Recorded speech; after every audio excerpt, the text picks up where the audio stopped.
படிப்பு மட்டும்தான் வாழ்க்கையே கொடுக்குமே. படிப்பு தவிர வேறு எதுவுமே பணம் காசு எதுவுமே முக்கியம் இல்லை. படிப்பு மட்டும் இருந்தால் நீங்கள் எங்கே வேணாலும் போய் ஜெயிக்கலாம். தொடுவானம் இனி தொடும் தூரம் பல கைகளை சேர்க்கலாம். நான் சொல்லிட்டேன், நீ என்ன வேணாலும் சரி படித்தா போதும். என்னால் முடிஞ்ச வரைக்கும் படிக்க வச்சிருக்கேன், நீ எவ்வளோ வேணாலும் படி அப்படின்னு சொன்னாங்க. நீங்கள் பேசுறதுனால தான் உங்கள் பிள்ளை பேசுது. பாப்பா போய் கலெக்டர்லாம் நிறைய ப்ரைஸ் வாங்கியிருக்கா. அவ்வளோ என்ன பொறுத்த வரைக்கும் நல்லா படிங்க. காளியம்மல் அம்மா அவங்களோட பொண்ணு தான் பொண்ணழகி. இப்போ நான் ஸ்கூலுக்கு சாப்பிட்றதுக்காக வந்திருந்தேன்.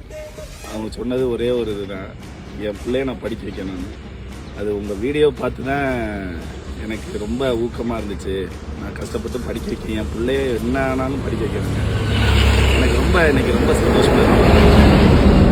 கண்டிப்பாக நான் என் பிள்ளைய நான் படிக்க வைக்கிறேன் அப்படின்னு சொன்னேன். படிப்போட அருமையை இதுக்கு மேலே யாருனாலையும் சொல்ல முடியாது. ரொம்ப நன்றிம்மா. தேங்க்ஸ்.